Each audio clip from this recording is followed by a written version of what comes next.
इसमें असल में मैं दोनों बातों को लूंगा अपने ढंग से। इसमें जो मुख्य बात है, आपने तो मर्म की बात पकड़ ली। इसको अपन ऐसे शुरू करें कि जो ये लोग कह रहे हैं, बेचारे चर्चिल रूजवेल्ट, जिनकी भी चिंता है कि ये वेस्टर्न ऑर्बिट में रहे, ये इन लोगों की तात्कालिक चिंता है। इसलिए कि वस्तुतः उसके पहले उनकी कोई हैसियत नहीं थी कि दुनिया में प्रभाव डालें। अचानक 16th सेंचुरी में जब ये वहां निकले हैं दुनिया में, तो इनके यहाँ तो महामारी, कंगाली, भूखमरी यही सब था। और दुनिया को देखकर और लूट कर ही ये इस पोजीशन में आए कि इन्होंने सोचा कि अब हम दुनिया को सदा अपने ढंग से डोमिनेट और कंट्रोल करेंगे और हमारी ऑर्बिट में लोग रहें। तो ये स्वयं इनकी खामख्याली है ना, क्योंकि इनकी वो हैसियत नहीं है। अगर केवल उस पीरियड का देखें जो कि 2000 साल ये देखते हैं, बाकी चीजें तो इनको ज्ञात ही नहीं है इतिहास की। 2000 साल में भी इनकी ये हैसियत कि ये किसको किसके ऑर्बिट में रखना है नहीं रखना, इस पे सोचें, ये तो इनकी कुल 150 साल की है। उसके पहले इनकी कोई हैसियत ही नहीं थी। इसलिए इनकी बात क्या है, तात्कालिक है। इनको लगता है कि हमारे पास सेना, सैन्य बल बहुत है, फिर हमने इंस्टीट्यूशंस ऐसी बना दी हैं, अंतरराष्ट्रीय, राष्ट्रीय सब। और दूसरी जगह हमारी, हमारे ही मत को मानने वाले अलग अलग शेड्स के लोग हैं, तो भारत को भी उसी में गुनते हैं। तो वो सोचते हैं कि ये ऐसा ही बना रहे ताकि हमको कुछ मिलता रहे, जो इनसे मिलता रहा है, थोड़ा कम हो थोड़ा ज्यादा हो, लेकिन हमारे प्रभाव में रहे। तो ये उनकी चिंता है। इसमें जो सबसे महत्वपूर्ण बात, तीन चार बातें महत्व की हैं। पहला तो ये कि अगर कोई सचमुच भारत के बोध को, भारत के ज्ञान को, भारत के मन को जानने वाली राजनीति होगी, तो वो एक तो इस भाषा का परित्याग कर देगी कि वेस्टर्न ऑर्बिट क्या है और ईस्टर्न ऑर्बिट क्या है। और अगर भाषा बोलनी ही है तो हम चाहेंगे कि इंडिया के ही ऑर्बिट में सारी दुनिया रहे, कि हमारा तो सनातन है ना। तो ये जो परस्पर कन्फ्रंटेशनिस्ट जो इनका है ना, कि एक ऑर्बिट का दूसरे ऑर्बिट से संघर्ष है, क्योंकि ये ऐसे ही बढ़े हैं। कुछ परिस्थितिगत बढ़े हैं कि जंगल था, दलदल था, अभाव था, खाने पीने को नहीं था।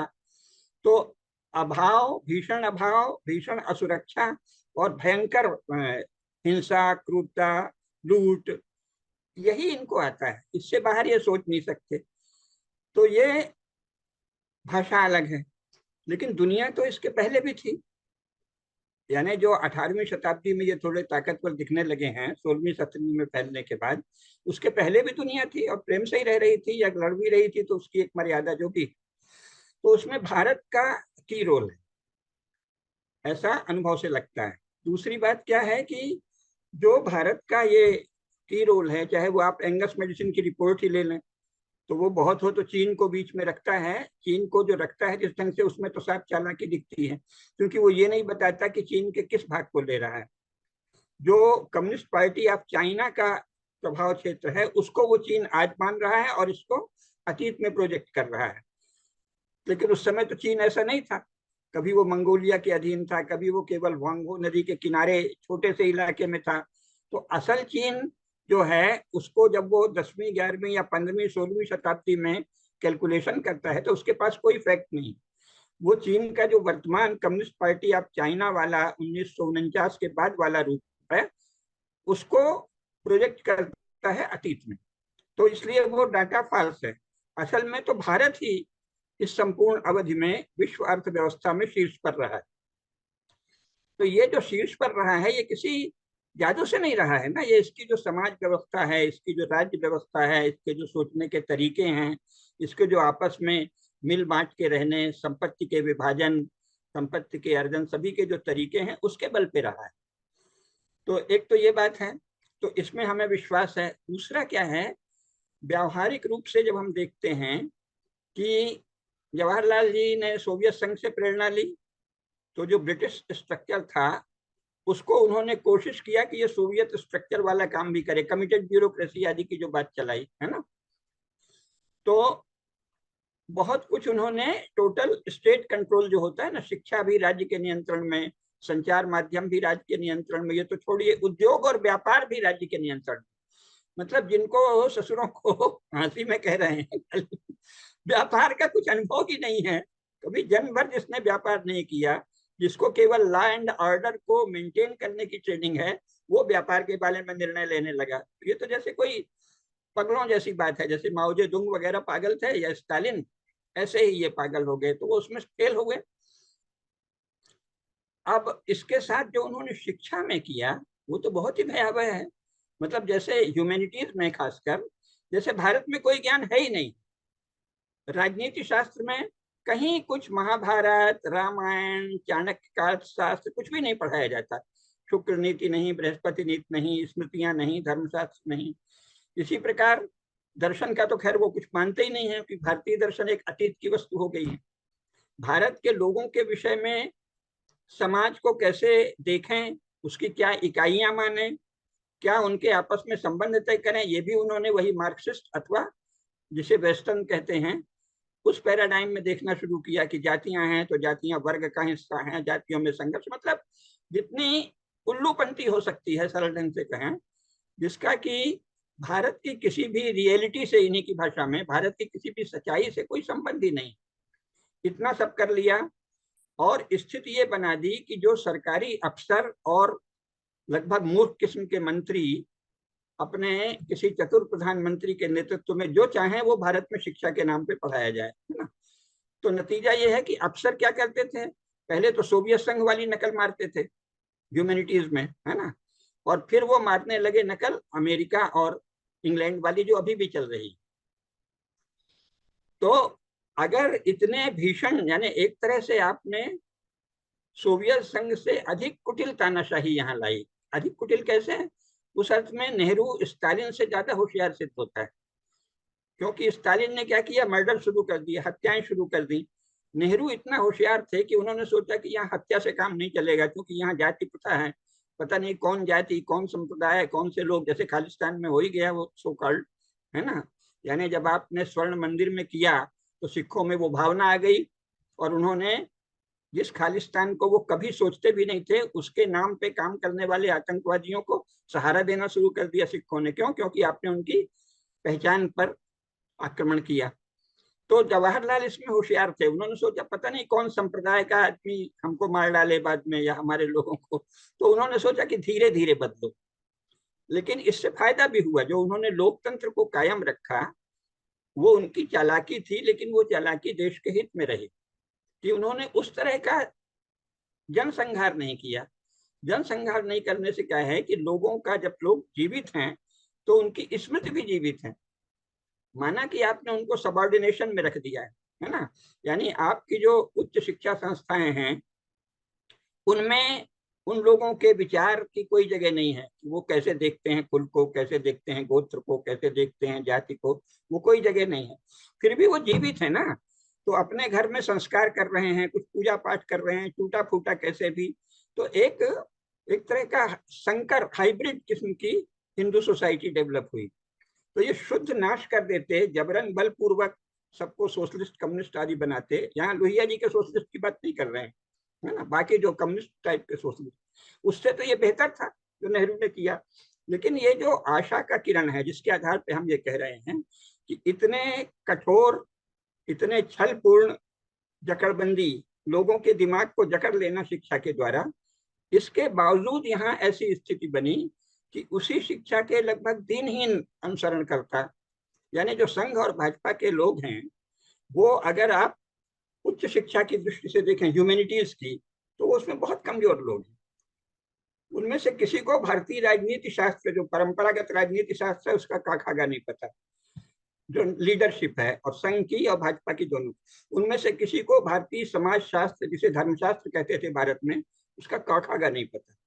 उनमें से किसी को इस भारतीय दर्शन का पता ही नहीं कि यूरोपियन राज्य के पीछे क्या दर्शन है और भारतीय राज्य के पीछे क्या दर्शन था, कुछ पता नहीं। ये तो उनके व्यवहार में से दिखता है कि वो इसी स्टेट में कब्जा करके बहुत खुश हैं और अपने अनुयायियों से उसी को हिंदुत्व बता रहे हैं। तो आशा की जो किरण है वो ये है कि नेहरू से प्रारंभ की गई कांग्रेस, समाजवादी यानी लेफ्टिस्ट और कम्युनिस्ट शिक्षा के द्वारा नियंत्रित समाज में, उनके ही द्वारा पैदा किए गए परिवेश में पले हुए थोड़े से संस्कारी हिंदुओं ने जब इतनी बड़ी सफलता पाली कि अंत में इसको तोड़ फोड़ के अब वो पावर में है, तो इसका अर्थ है कि जो मूल हिंदुत्व है उसमें कितनी अधिक शक्ति होगी। तो हमारी दृष्टि संघ या भाजपा पे नहीं है, संघ और भाजपा इंडिकेटर हैं, संकेतक हैं कि जो जिसे कहेंगे, अगर कक्षा की भाषा में बात करें हम लोग अध्यापक की तरह, जो क्लास का जो सबसे लद्दड़ स्टूडेंट था वही पावर में आ गया, है ना।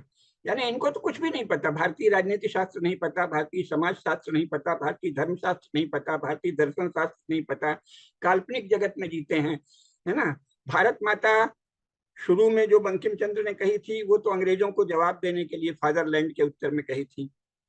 इसके बाद उसको चिदंश के रूप में दुर्गा माता का एक नया रूप की तरह दे दिया। अब इनको वो भी नहीं पता, ये लोग कुछ भी बोलते हैं, है ना। जिसकी पराकाष्ठा राहुल गांधी को आप देख लीजिए, वो भारत माता की हत्या ही करता रहता है रोज। माने इस मूर्ख को ये नहीं पता है कि भारत माता की भारत में जो कल्पना हुई है वो तो चिदंश है, चिन्मयी सत्ता है, जगदम्बा है, उनके ही संकेत पर सब चलते हैं। बंकिम चंद्र ने यही कहा ना, तुम ही विद्या, तुम ही धर्म, तुम ही हृदय, तुम ही मर्म, सब कुछ तुम ही हो।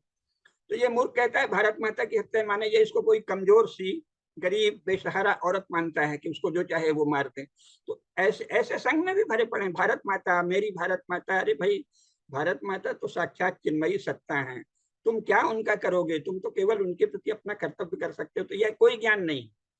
फिर भी ये लोग अंत में, और भारतीय हिंदू समाज ने मुख्यतः इनको समर्थन दिया, ये देख के कि दूसरा पक्ष बिल्कुल ही डिरेल्ड हो गया है। पहले तो जब तक जवाहरलाल जी थे तब तक फिर भी अलग परिवेश था, एक मिक्स परिवेश था। लेकिन जब शास्त्री जी की हत्या के बाद इंदिरा गांधी को सोवियत संघ ने प्रधानमंत्री बनवाया, तब से उनका जो भी पैक्ट हुआ, उसके बाद ये इनका इन्फिल्ट्रेशन कम्युनिस्टों का बहुत बढ़ गया।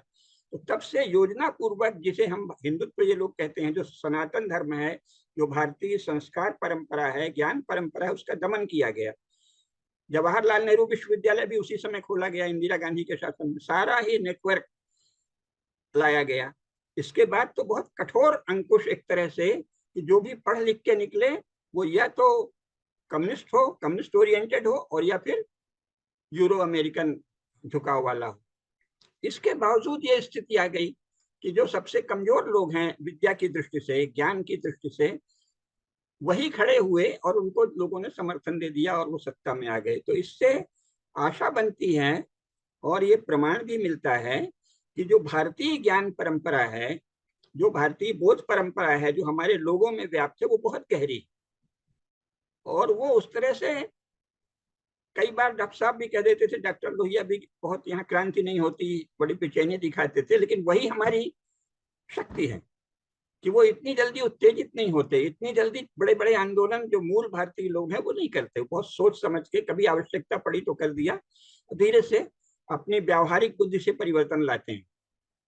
तो एक तो इससे आशा बनती है कि ये भारत जो है ये फिर से अपने मूल स्वभाव में खड़ा होगा, चरणबद्ध रूप से होगा, थोड़ा टेढ़ा मेढ़ा ही होगा एकदम से शुद्ध, क्योंकि ये लोग, जो लोग सत्ता में हैं, उनको दर्श चित्त में, बोध में, ज्ञान में, व्यवहार में भी कोई बहुत स्पष्ट नहीं है। उनको भारत का वास्तविक महत्व पता नहीं है, सिवाय इसके कि ये मोबिलाइजेशन थियरी है। उधर समाजवाद के नाम से मोबिलाइजेशन होता रहा, तो अब हिंदुत्व के नाम से मोबिलाइजेशन है। ध्यान केवल वोट पर है, लेकिन इनको वहां आना पड़ा। यानी कहाँ मोबिलाइजेशन का आधार समाजवाद था कि गरीबी हटाओ, भुखमरी मिटाओ, जो भी समाजवादियों के झूठे नारे होते हैं, उसमें एक ही व्यक्ति जो स्वयं प्रतिभाशाली था वो तो बिल्कुल अलग था, जवाहर राम मनोहर लोहिया। तो वो तो सभ्यता संस्कृति सब पर सोचते थे, लेकिन बाकी लोग तो रोटी कपड़ा मकान, यानी इस तरह की स्थूल चीजें, इन्हीं को सोचने वाले थे। और उसमें से ये स्थिति आ गई कि आज भाजपा सत्ता में है, और संघ भी सब तरह से पावर के सेंटर्स में अपने अपने ढंग से अपने लोगों को रख रहा है। इसका अर्थ है कि जो मूल हिंदू थॉट है, जो मूल सनातन धर्म की जीवन शैली है, जीवन पद्धति है, उसमें अद्भुत शक्ति, और वो अभी भी भारत के लोगों में संस्कार रूप में जीवित है। तो जो मैंने कहा उसका आधार तो ये था कि ये बहुत बड़ी शक्ति है। अब इसकी प्रक्रिया जाहिर है जटिल होगी। जैसे अभी भाजपा है तो वो अपना राष्ट्रवाद भी चला रही है। अब राष्ट्रवाद तो नेशनलिज्म का ट्रांसलेशन है। राष्ट्र से इनका क्या आशय है, इस पर कोई पुस्तक संघ की नहीं है, भाजपा की नहीं है।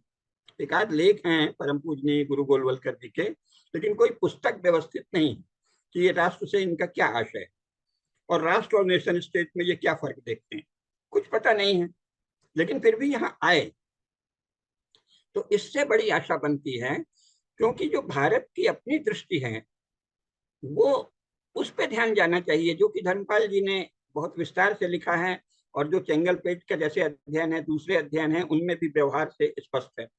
वो दृष्टि ये है कि सबसे पहले तो जो लोग शासन में हैं अथवा जो भी बौद्धिक क्षेत्र में प्रमुख हैं, उनको मॉडर्न स्टेट के विषय में ज्यादा जानना चाहिए। भारत की बात अपन बाद में करेंगे, क्योंकि ये जो मॉडर्न स्टेट है ये मुख्यतः क्रिश्चियनिटी पर चल रहा है।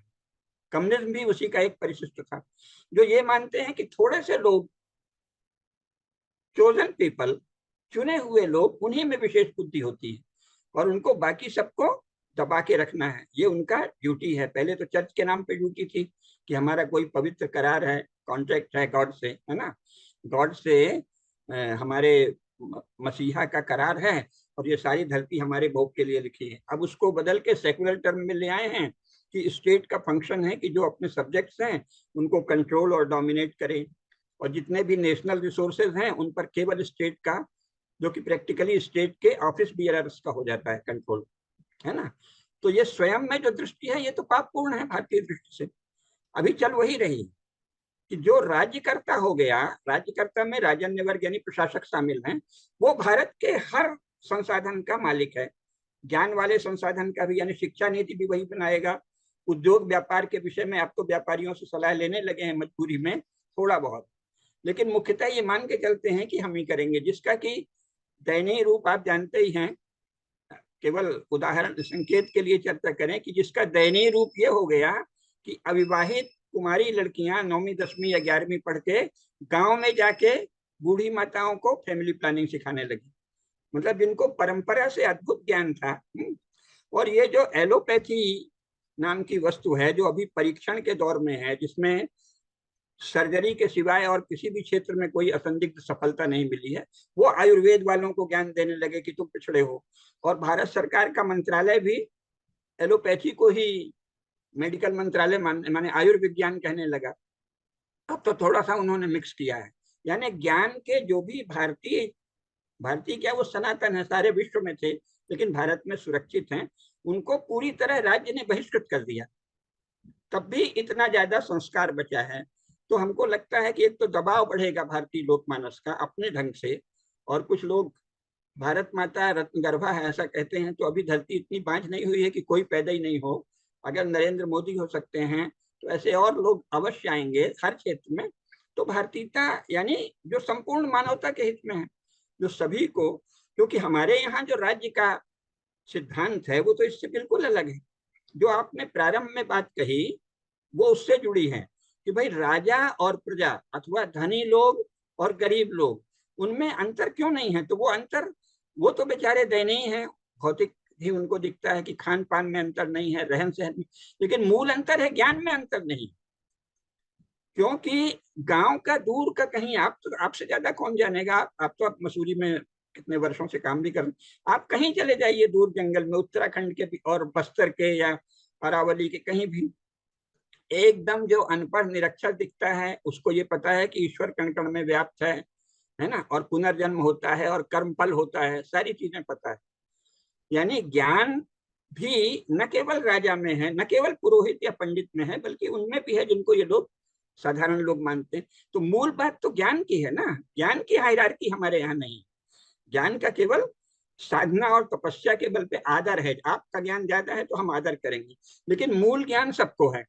वैसी नेटवर्किंग थी कि भाई कथाएं भी हो रही हैं, उपदेश भी हो रहे हैं। हिंदू समाज में एक ऐसी व्यवस्था है कि ये बात पूरे हिंदू समाज में व्याप्त है कि आत्मा के स्तर पर सब लोग एक ही हैं, सब लोग बराबर हैं। तो उसमें से ही आया ना कि भाई खान पान क्या शुभ है, क्या कल्याणकारी है भारत की परिस्थिति में, पोषक क्या है, तो वो जो चीजें कॉमन है अपनी परिस्थिति के अनुसार वो सब खा रहे हैं। उसमें आपने थोड़ा सा कुछ बता पढ़ा लिया, कुछ बेहतर अन्न चावल खा लिया, बेहतर गेहूं ले लिया, घी ज्यादा खा लिया, लेकिन बाकी जीवन शैली तो वो समाज से आई ना कि भाई यही शुभ है, और वो ज्ञान से आया। तो उस वो ज्ञान भारत में आज भी जीवित है, उसको कोशिश कर रहे हैं ये लोग समाप्त करने की। सबसे पहले इसीलिए आप देखिए जो हमारे धार्मिक महापुरुष हैं उनको डिस्क्रेडिट करने की कोशिश, यानी गांधी जी को तो सामने दिखाया कि जैसे वो धर्म वाले हैं, इसलिए कि आप उनको केंद्र में रख के ये बताएं कि हम उन्हीं के उत्तराधिकारी हैं। लेकिन जो गांधी जी की वास्तविक शक्ति थी, धर्म की चेतना, अध्यात्म की चेतना, उसको तो कहीं अस्तित्व में नहीं रहा कांग्रेस के शासन में।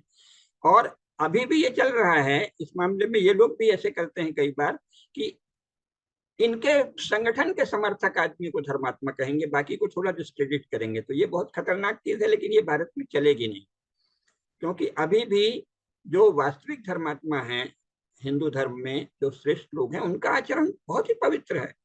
तो आपने उनको छोड़ दिया। धर्म के नाम पे कोई भी छली, बदमाश, व्यसनी कोई भी आदमी खड़ा हो, वो भी अपने को धर्माचार्य कहे और आप उसको होने देते हैं। क्यों? राज्य ने धर्म के विषय में, हिंदू धर्म के विषय में कोई कर्तव्य ही नहीं समझा, है ना। इस्लाम के नाम पर तो उनकी पूरी हायरार्की को आप अनुदान देते हैं सरकारी की, आप अपना मदरसा चलाइए। आप ईसाइयत के भी पूरी हायरार्की को, पूरे रिलीजियस थॉट को सरकारी सहायता देते हैं। लेकिन हिंदू धर्म को व्यवस्थित करने वाला कोई प्रयास नहीं करते कि इसमें कोई कोई गुंडा बदमाश कल को अपने को धर्माचार्य न कह दे, कोई व्यभिचारी विलासी अपने को धर्माचार्य न कह दे। और जो सचमुच के पवित्र जीवन जीने वाले, शास्त्रों के अनुसार जीने वाले लोग हैं, वही प्रतिष्ठित रहे। कोई कोशिश नहीं की, फिर भी बड़ी सीमा तक बचा हुआ है। तो जो मैं कह रहा हूं उसका आधार ये है कि ज्ञान के स्तर पर भारत में अभी भी मूल चेतना विद्यमान है, और लोगों में ये सहज बुद्धि है कि ये पहचान लें, आप में फर्क कर लें कि आप में क्या शुभ है और क्या अशुभ है ना। अब उसके तरीके में हम बौद्धिकों का क्या योगदान होगा, उसके अर्थ में मैंने कहा कि भाई ये जो फॉल्स आइडेंटिटीज हैं कि मुसलमान हो, ईसाई हो, ये तो वस्तुतः अंग्रेजों और उनके कुछ मुसलमानों के शासन में आने के बाद कुछ मुल्लाओं मौलवियों की पहचान है, पर ये हिंदू या सनातन परिभाषा नहीं है ना। सनातन सनातन परिभाषा तो केवल यही है ना कि हम मनुष्य हैं। बाद में उसका स्पेसिफिकेशन है, जैसे कि ये कि तुम किस जाति में हो, किस संप्रदाय में हो, तो उस पर चर्चा कर लेंगे कि ये मुसलमान है, ईसाई है। लेकिन मनुष्य के कर्मों का, आचरण का विवेचन इसके आधार पर हो ही नहीं सकता कि मुसलमान हो कि ईसाई हो। वो तो होगा धर्म में है कि अधर्म में है, पुण्य है कि पाप है, उचित है कि अनुचित है, सही है कि गलत है। और ये बात अगर आ गई तो अधिकांश समस्याएं समाप्त हो जाएंगी। क्योंकि अभी कांग्रेस ने क्या किया था योजना पूर्वक, माइनॉरिटी कह के वस्तुतः अधर्म और पाप को संरक्षण देना। यानी मुसलमानों ईसाइयों में भी मनुष्य तो है ही, तो उसमें एक से एक सदाचारी लोग भी होंगे, अच्छे लोग भी होंगे, ये हो ही नहीं सकता कि नहीं हो। लेकिन उनको पहचान नहीं देना। उसमें से जो अलगाव की बात करे, जो उग्रता की बात करे, जो आतंक फैलाए, जो बलवा करे, उसी को मुस्लिम बता रहे हैं। यानी आप मुसलमानों में पापी और पुण्यात्मा का भेद ही नहीं कर रहे हैं, ये तो मुस्लिम है क्योंकि माइनॉरिटी कह दी है।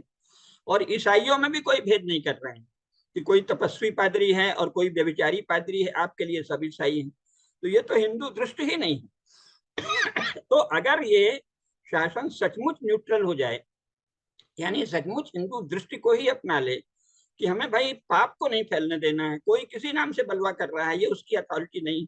कानून अभी भी हैं, लेकिन व्यवहार में राजनीति ने, कानून तो यही सब है, हमारे कानून तो ऐसे ही हैं, उसमें तो कोई भेद नहीं है।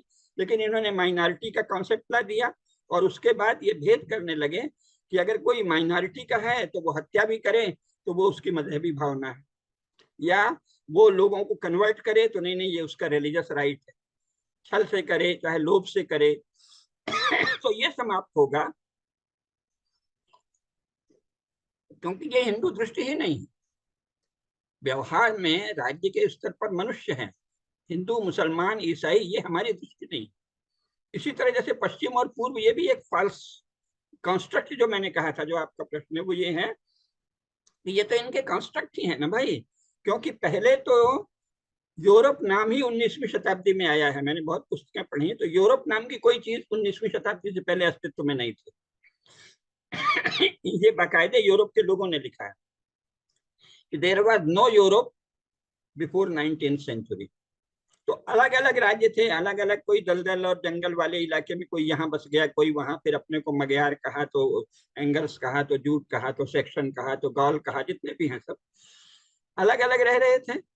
फिर ये क्रिश्चियनिटी के नाम पे एक करने की कोशिश की, लेकिन इतना डिफरेंस था कि वहां भी 20 चर्च हो गए।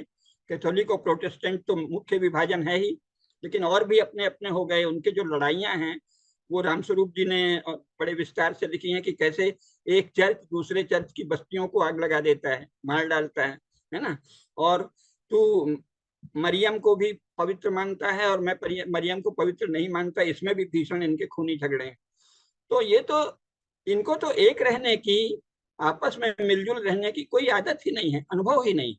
तो इनको भी जो संयुक्त राष्ट्र संघ बनाया है वो वास्तव में जो भारतीय सनातन आधार है उनके द्वारा ही ठीक से चलेगा। लेकिन इसके लिए ये आवश्यक है कि पहले भारत में तो सनातन धर्म को मानने वाला कोई शासन हो। लेकिन मेरे कथन का आधार केवल ये है कि भाई अगर अब तक बच गया और इसके बाद अपने आप को हिंदू कहने वाले, हिंदुत्व पर गौरव दिखाने वाले लोग सत्ता में आ गए, तो इसका अर्थ है कि भारत की शक्ति बची हुई है और ये अब धीरे धीरे अभिव्यक्त होगी। क्योंकि समाजवादी नियंत्रण नहीं बचा है, कुछ ना कुछ शिक्षा में छूट दी जा रही है कि आप चाहें तो भारतीय बातें भी करें, ज्यादा नहीं है लेकिन दिया है। इससे एक जैसे बड़ी गतिशील प्रक्रिया सामने आएगी कि जो भारत का ज्ञान है, जो भारत का बोध है, जो भारत की चेतना है, वो विभिन्न रूपों में प्रकट होगी और फिर वो राजनीति को भी प्रभावित करेगी।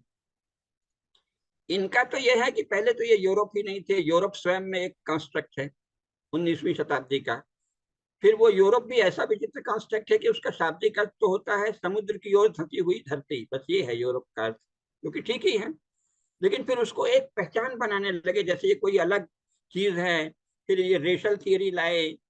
अब जो तथ्य आ रहे हैं सामने इस समय स्वयं यूरोप में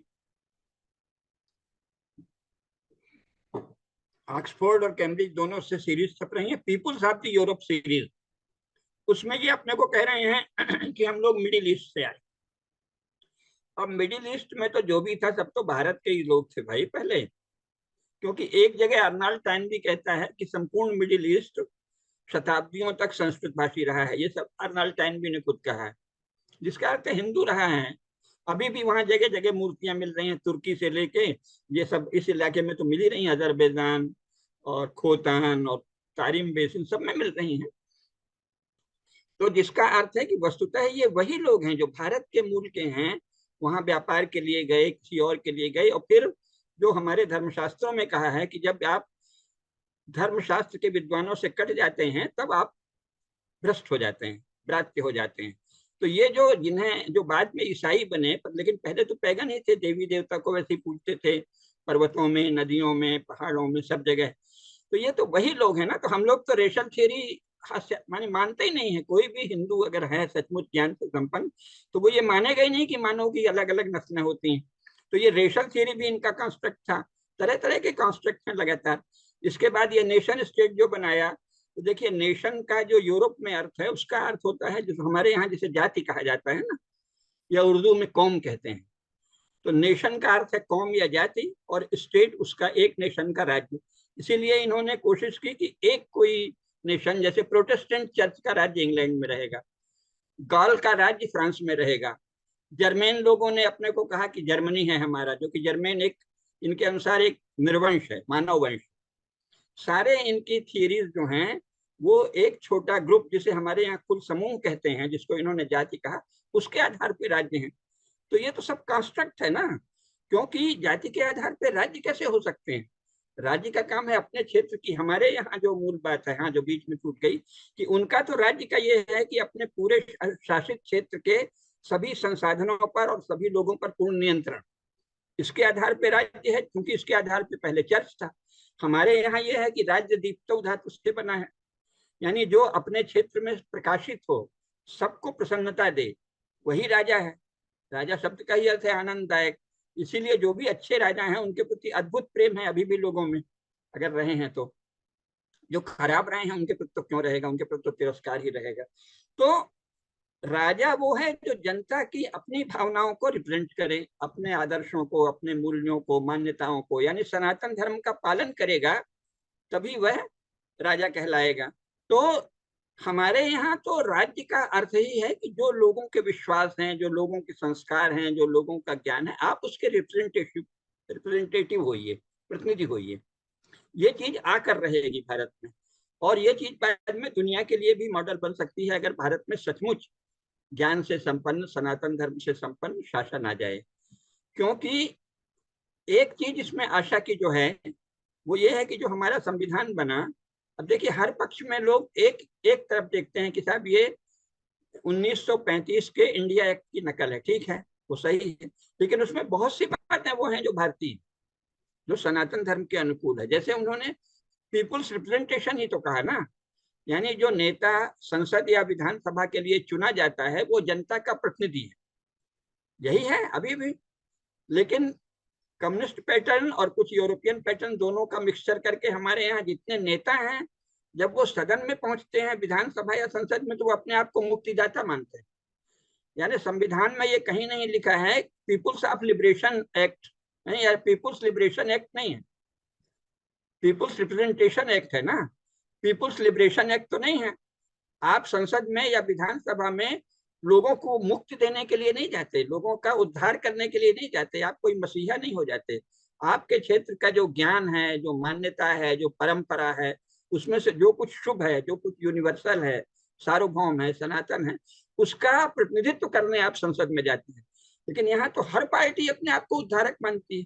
पहले वो समाजवाद के नाम पे उद्धारक थे कि हम सबको ठीक करेंगे, गरीबी मिटाएंगे, अब ये राष्ट्रवाद के नाम पे कर रहे हैं। तो ये सब क्या है, ये वस्तुतः तो ईसाई राज्य का की नकल है, तो ये चीज चलेगी नहीं। तो बीज रूप में संविधान में मौजूद है, तो अगर प्रतिभाएं आएंगी तो वो दबाव बनाएंगे कि भाई आप पीपुल्स रिप्रेजेंटेटिव होइए, आप जनप्रतिनिधि सचमुच होइए। नाम तो कागज में आप अपने को जनप्रतिनिधि कहते हैं, प्रधानमंत्री तो अपने को जनसेवक भी कह देते हैं, पता नहीं अगर वो सेवक हैं तो स्वामी कौन है ना, हास्यास्पद बातें, नारेबाजी। लेकिन असल में आप अपने आप को मालिक और उद्धारक मानते हैं। राजा तो अपने आप को शोभित मानता था कि हम इस राज्य की सबसे शोभित शीर्ष पुरुष हैं या शीर्ष रानी हैं, लेकिन ये तो अपने आप को उद्धारक मानते हैं, जो चाहे कानून बना दें, स्त्रियों के विषय में, पुरुषों के विषय में, करीब शुरू से किया, पहले संपत्ति की हदबंदी से शुरू किया, लोगों की सहमति लेते, धर्माचार्यों की, शीर्ष लोगों की। जैसा डॉक्टर साहब ने भी कहा था कई बार कि भाई आप आमदनी से ज्यादा खर्च पर रोक करिए, वो तो किया नहीं। यानी टोटल नकल जो है कम्युनिज्म की कर ली, अब वो फेल हो गया, अब चल पड़े हैं अमेरिका के रास्ते पर। कुछ भी हो, ये तो सच्चाई है कि इस समय अमेरिका की नकल चल रही है। जैसे 1980-84 तक सोवियत संघ वाली नकल चल रही थी, जब तक वो पूरी तरह डिफंक्ट नहीं हो गया, फेल नहीं हो गया। तो ये लोग जो हैं बुद्धि से तो ये अभारतीय हैं, लेकिन भारतीय मेधा पर हमें बहुत विश्वास है। और जैसे भारत के लोग ये भाषा नहीं बोलेंगे, क्योंकि ये तो हम लोग आधुनिक शिक्षा प्राप्त हैं, तो वो ये नहीं कहेंगे कि ये कंस्ट्रक्ट है, लेकिन उनकी बातचीत में ये आ जाएगा कि अरे भाई ये अपने मन से पता नहीं क्या खिचड़ी पकाते रहते हैं, गपड़ चौथ करते हैं, समाजवाद, राष्ट्रवाद, ये भारत के साधारण नागरिक को इसका काका का नहीं पता, और वो इसको फालतू की बकबक मानता है। वो ये देखता है भाई आप कुछ अच्छा काम कर रहे हो कि नहीं कर रहे हो, धर्म का काम कर रहे हो कि अधर्म कर रहे हो, पुण्य कर रहे हो कि पाप कर रहे हो। आपका ये जो दुनिया भर की लफाजी है ये धीरे धीरे जाएगी, और ये संविधान में भी नहीं है। इस संविधान तो ऐसा कुछ नहीं कहता कि आप एक आइडियोलॉजी के आधार पर पार्टी बनाइए, कहीं कहा ही नहीं है, ये आपने कम्युनिस्टों से ले लिया है। आइडियोलॉजी क्या है, आइडियोलॉजी कुछ लोगों की खोपड़ी की खुजली है, इसके सिवाय तो कुछ नहीं है। क्योंकि आपने विश्लेषण कर लिया कि मानव स्वभाव ऐसा है, इतिहास ऐसा है, भाई आप कितना जानते हो, और दूसरे लोगों से पूछा है क्या? तो ये चीज बदलेगी, क्योंकि सोवियत संघ तो बिखर ही गया है, चीन बिखर ही रहा है, कम्युनिज्म के सारे आधार नष्ट हो गए। अब ये जो यूरोपीय राष्ट्र हैं वो भी एक अर्थ में तो उन्होंने ईसाइयत को बहुत संशोधित किया है, बड़ी सीमा तक छोड़ दिया है, और कहीं मानवतावाद की बात करने लगे हैं, कहीं किसी की। तो ये जो दौर चल रहा है इसमें सनातन धर्म के अनुयायी प्रबुद्ध जनों की, और अगर राजनीतिज्ञ हो तो उनकी भी बहुत बड़ी भूमिका है। और अगर वो नहीं भी करें तो मुझे लगता है कि ये होके रहेगा, क्योंकि लोग ये समझ जाएंगे कि ये साहब पता नहीं क्या अपने दिमाग से कुछ भी घोषणा पत्र देते हैं, बक बक करते हैं।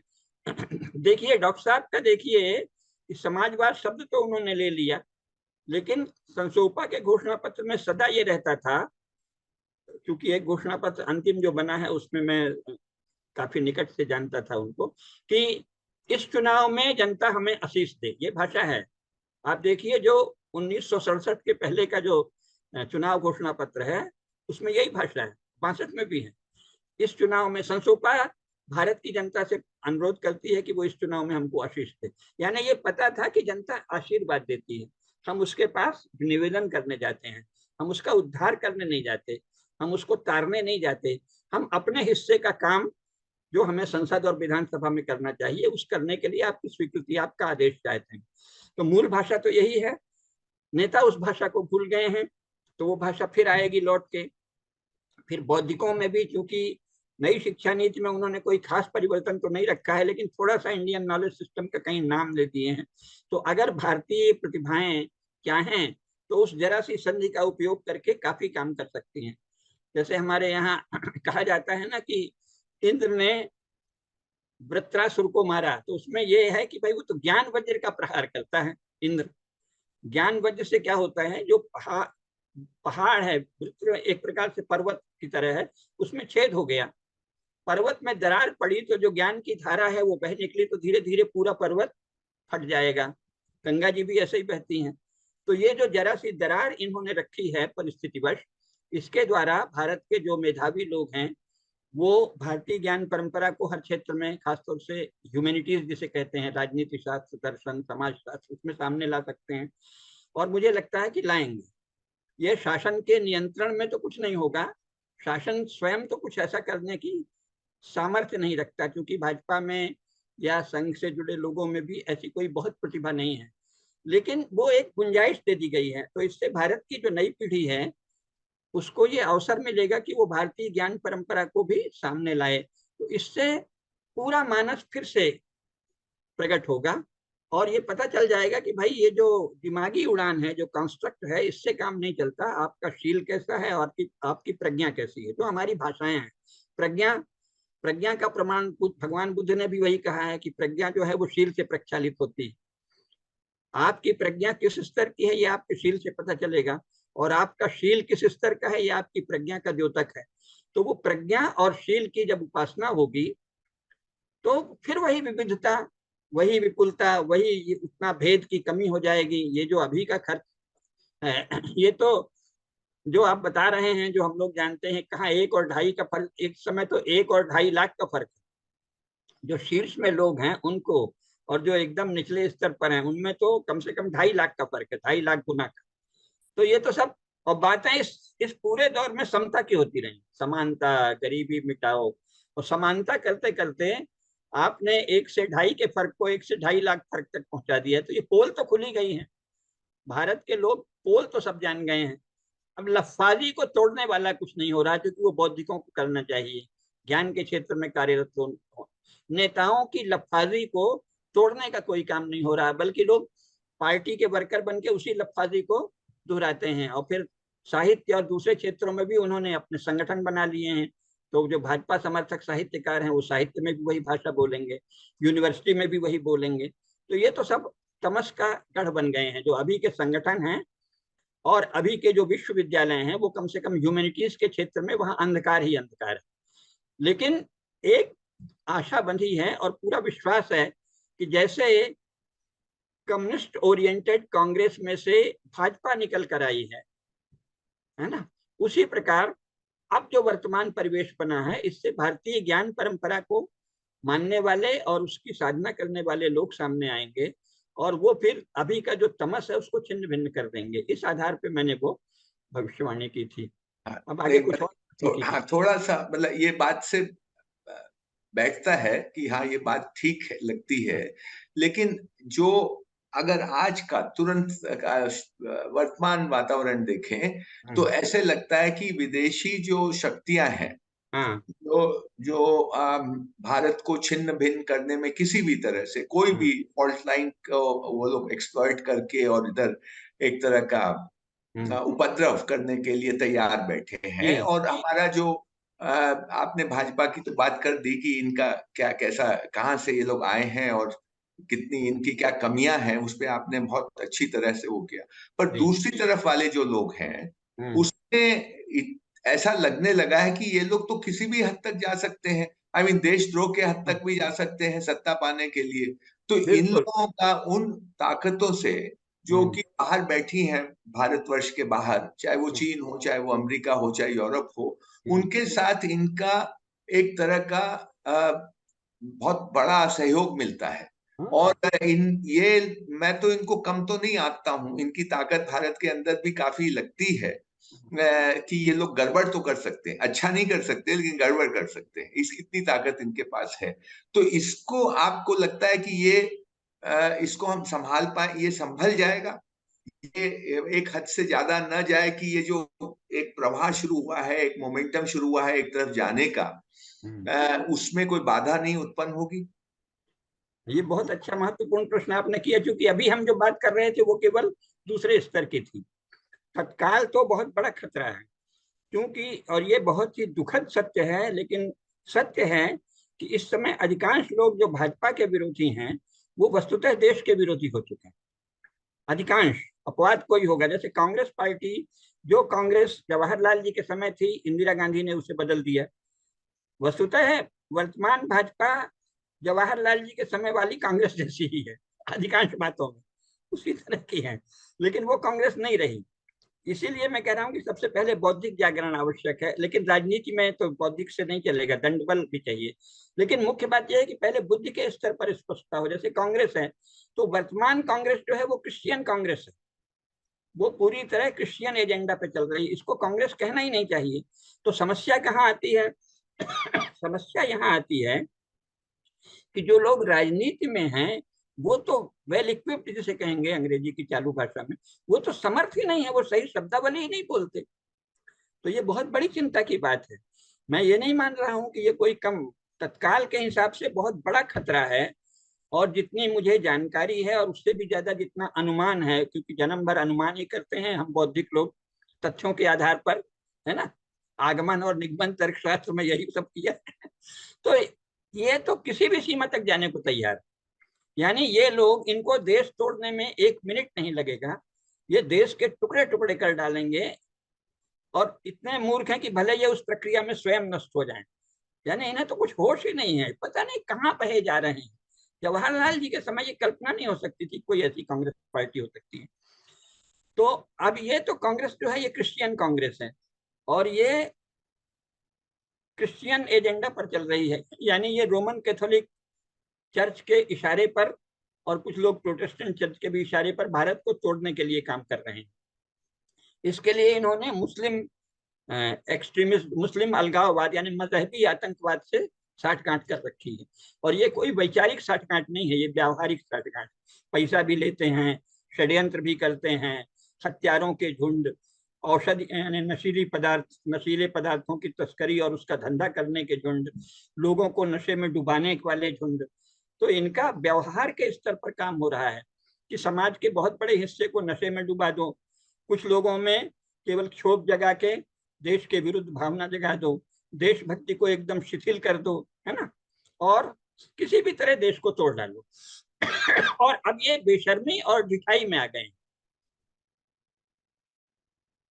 माने मणिपुर में कुकी और मैतेई का युद्ध हो रहा है, तो आपको भारत बंटा दिख रहा है, और आप स्वयं जगह जगह भारत को बांट रहे हैं, कहीं हिंदू मुसलमान में। मुसलमानों की रक्षा के लिए, ईसाइयों की रक्षा के लिए आपने विशेष कानून बनाए, इसका मतलब आपने तीन भारत मान लिए। भारत के संविधान की मूल भावना तो ये नहीं थी कि आप माइनॉरिटी के नाम पर शिक्षा के भी अलग अनुदान देने लगो, मदरसा चलाने का और चर्च के कॉन्वेंट चलाने का। ये तो एक प्रकार की शिक्षा संविधान में मूलतः निहित है। तो इन्होंने तो तीन भारत पहले ही बना दिए, और इसके बाद जाति और इन सब के नाम पे भारत बना रहे हैं। लेकिन समस्या ये है कि भाजपा के लोग तो इस भाषा में उत्तर भी नहीं देते। ये बड़े दुख की बात है ना। भाई तत्काल कोई तो खड़ा होता संसद में और ये कहता कि भाई तू क्या बात कर रहा है दो भारत बनने की, तुमने तो तीन भारत ही बनाया है 50 सालों तक, और इसके बाद और सैकड़ों भारत बना रहे हो, तुमको तो भारत की बात करने का अधिकार ही नहीं है। तो वो तो खैर अलग बात हो गई। जो आपका प्रश्न है, बहुत बड़ा खतरा है। इन लोगों को देश को तोड़ने में एक मिनट नहीं लगेगा। किसी भी प्रकार का आप संयम इनमें नहीं बचा है, चरित्र नहीं बचा है। चीन वाली बात सामने आ ही रही है, यानी ये देश को बेचने को आमादा है। लेकिन इसमें जनता कुछ नहीं कर सकती। इसमें सबसे बड़ी शक्ति होती है, जो कि भाजपा और संघ में दोनों में मैं सबसे संगठन के स्तर पे कमी देख रहा हूं, कि सब समाज को ही उपदेश पिलाने में लगे हैं मूर्खों की तरह। भाई इसमें राज्य का काम है, और वर्तमान में भी भारत के शासन के पास वो सब शक्तियां हैं कि आप इनका दमन कर सकते हैं, आप इनको रोक सकते हैं। तो ये काम तो राज्य का है। तो आप कहेंगे कि फिर तो बड़ी निराशा की बात है। निराशा की बात इसलिए नहीं है कि राज्यकर्ता से ज्यादा चालाक अपने स्वार्थों के लिए कौन होगा, है ना। तो उस विषय पे हम अधिक बात इसलिए नहीं करते कि वो जैसे कि प्रिडिक्ट कर देना होगा। वस्तुतः संविधान में बहुत सारी शक्तियां मौजूद हैं, और अगर इंदिरा गांधी लोकतंत्र को तोड़ने के लिए जयप्रकाश नारायण के आंदोलन को दबाने के लिए आपातकाल लगा सकती है, तो आवश्यकता पड़ने पर पेशित में आपातकाल लग जाएगा, सब हो जाएगा। मोदी जी सामान्यतः जितने विनम्र दिखते हैं, आवश्यकता पड़ने पर उतने कड़े हो जाते हैं। तो हम ये आशा करते हैं। अब ये जो कर रहे हैं, वैसे इससे मैं मुझे बहुत घोर विरोध है और असहमति है कि ये चाह रहे हैं कि हिंदू समाज में खूब क्षोभ फैल जाए विरोधी शक्तियों को लेकर कि देखो ये इतने गड़बड़ है। ये राजनीति का गंदा पक्ष है हमारे अनुसार। आप कितना हिंदुओं की परीक्षा लोगे भाई। हिंदू में एक इंट्यूटिव बुद्धि है। अधिकांश हिंदू इस समय के विरोधी दलों को देशद्रोही मान रहे हैं। अधिकांश, मैं तो सबसे मिलता हूँ, वो भी जो शायद वोट उनको दे देंगे, मन में कहते हैं हाँ ये लोग अब देश के लिए गड़बड़ कर रहे हैं। तो आप उस हिंदू को क्या सिखाने चले हो यार, आप तो उनके प्रतिनिधि हो। और आपको ये भी नहीं पता कि हिंदुओं में ये भावना पहले से मौजूद है। आपको जो काम दिया गया है राज्य के द्वारा, इनको घेरो ना, जगह जगह दंडित करो। और दंडबल ही राज्य की एकमात्र शक्ति हमारे शास्त्रों में कही गई है। मोदी जी देश के भीतर दंडबल का प्रयोग करते तो दिख ही नहीं रहे हैं। तो वो करना चाहिए। मुझे लगता है एन मौके पर करेंगे। लेकिन ये जो खींच रहे हैं ना कि तब तक हिंदू लोग खूब क्षुब्ध हो जाएं इन लोगों से कि अरे ये देश तोड़क हैं, ये कुछ बहुत ठीक नहीं। लेकिन वो मौका लगने पर, क्योंकि हमारे इसी अभी का जो शासकीय तंत्र है इसके पास बहुत शक्तियां हैं। मैंने इस पर बहुत अध्ययन किया है, आपने भी किया ही है। बहुत पावर है। मॉडर्न स्टेट बहुत पावरफुल इंस्टीट्यूशन है। पहले तो हम लोग इसी की निंदा करते थे कि राक्षसी शक्तियां हैं, है ना। पर वो राक्षसी शक्तियां मोदी जी के हाथ में एन मौके पे काम आ जाएंगी। वस्तुतः है वो शक्तियां राक्षसी हैं। भविष्य में चाहेंगे कि वो शक्तियां कम हो, लेकिन अभी एक बार तो वो कर लेंगे एन मौके पे। अभी दृश्य ये है कि ये एक क्षण नहीं लगेगा भाजपा विरोधियों को देश को तोड़ने। और इनमें किसी में देश प्रेम का लेश मात्र नहीं, जो कि पहले आप कभी हमने भारत में ये नहीं देखा था। यानी कांग्रेस, नेहरू और लोहिया, या बाद में भी जयप्रकाश नारायण या राजनारायण जी जैसे लोग भी, कोई देश को थोड़ी कोई तोड़ सकता था। ना राजनारायण तोड़ते, ना फिर उस समय के इंदिरा गांधी भी नहीं तोड़ती। लेकिन ये तो विचित्र दृश्य हो गया है। यानी ये राहुल गांधी वगैरह को तो लगता है कि 1 मिनट लगेगा ये तो देश को, इसने तो घोषणा ही कर दी।